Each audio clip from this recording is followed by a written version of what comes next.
In December of 2017, the biggest news to hit ufology in years was revealed. The $22 million 5-year Advanced Aviation Threat ID program, one of the biggest players in regards modern-day advancements in UFO research, is none other than Robert Bigelow. In 1987, he created Budget Suites Hotel until selling them in 2007 at a large profit before the housing crash. In 1994, he funded an organization called URC, made up of numerous UFO organizations, the likes of MUFON, CUFOS and FUFOR, to research UFOs and relay data back to him. In 1995, Bigelow created the National Institute for Discovery Science, NIDS, and a year later purchased Skinwalker Ranch in Utah for $200,000. In 1999, he created Bigelow Aerospace and supplies NASA with space pods. From 2007, he received $22 million in funding through Senator Harry Reid. From 2008 to 2009, he paid MUFON Star Team $627,000 for the first access information on UFO investigations.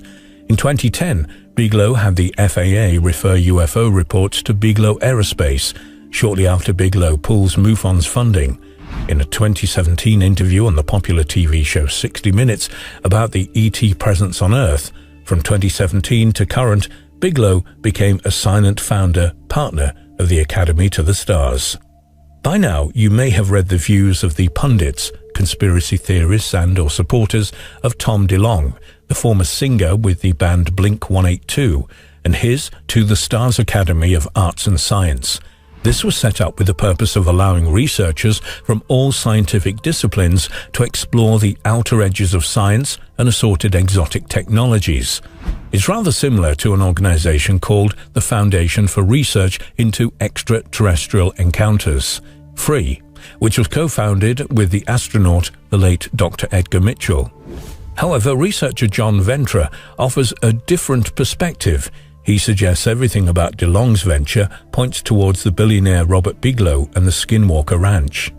On Election Day 2016, John Kerry, the Russian Orthodox Pope, Buzz Aldrin and others were in the Antarctic on a mission. No announcement came as Hillary Clinton unexpectedly lost the election to Donald Trump.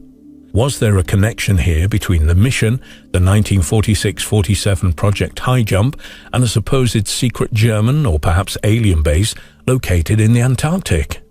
Was disclosure now postponed until they could evaluate the new and unpredictable president?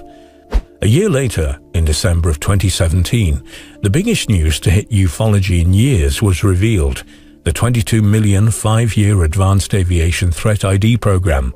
The program was sponsored by Senate Majority Leader Harry Reid of Nevada. He based it on a UFO encounter with the USS Nimitz, involving the pilot and future Senator Ted Stevens, and the 2004 Navy pilot David Freya's testimony and video taken off the San Diego coast, showing an object apparently defying the laws of gravity and physics.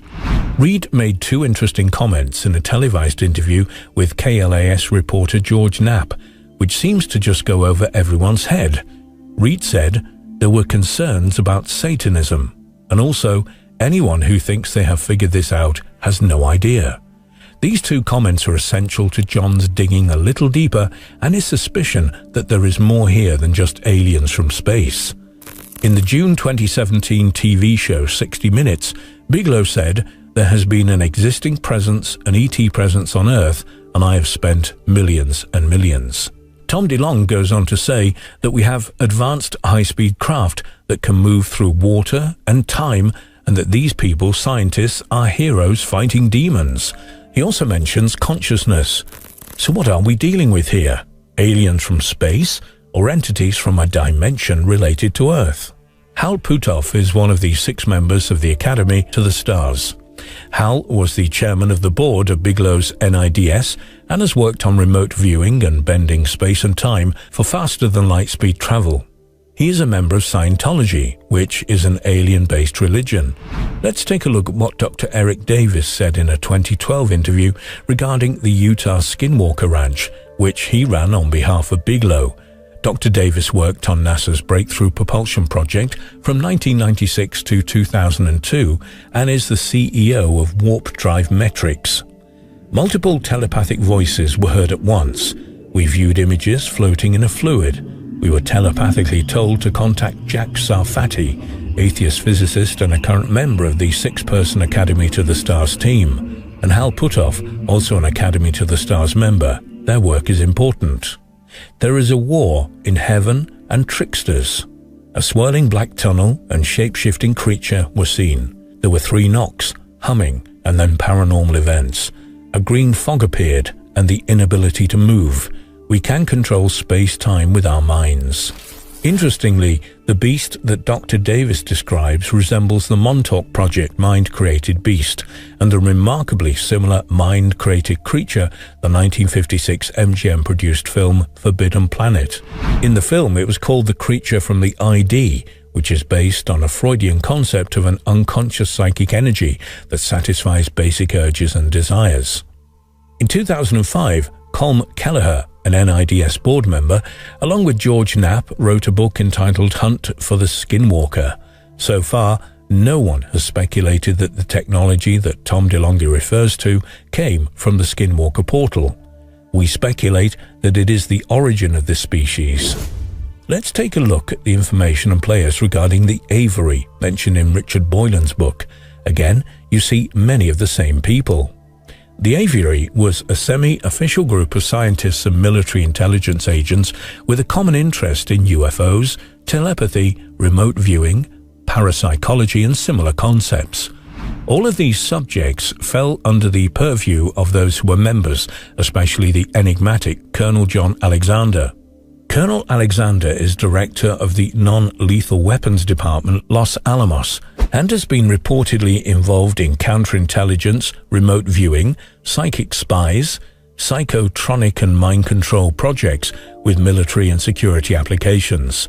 Hal Puthoff, a physicist with the Institute for Advanced Research in Austin, specializes in zero-point energy, a quantum resonance physics phenomenon, a reported DIA researcher, along with PSI guru and fellow Scientologist Ingo Swann, into parapsychological, psychotronic, remote viewing and mind control projects, and reportedly involved in classified star visitor technology studies.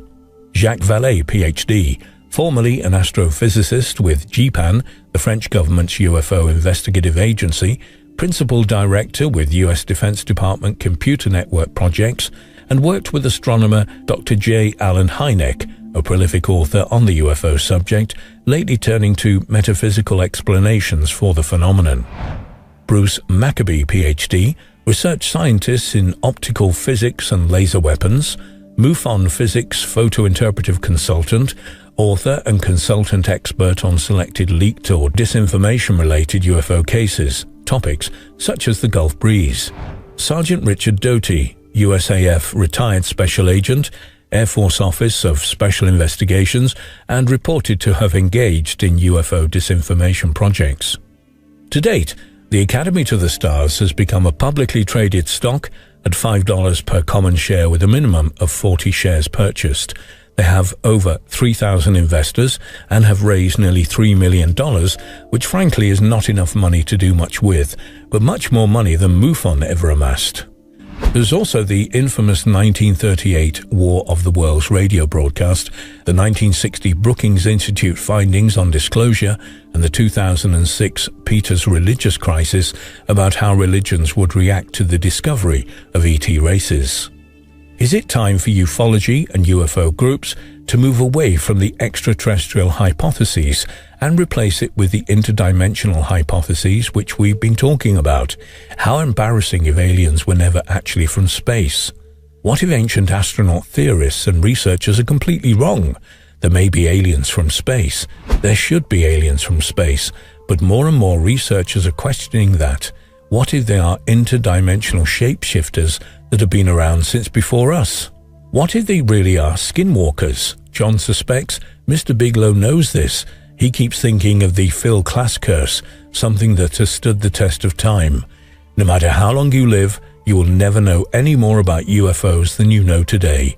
You will never know any more about what UFOs really are or where they come from. You will never know any more about what the US government really knows about UFOs than what you know today. As you lie on your own deathbed, you will be as mystified about UFOs as you are today, and you will remember this curse.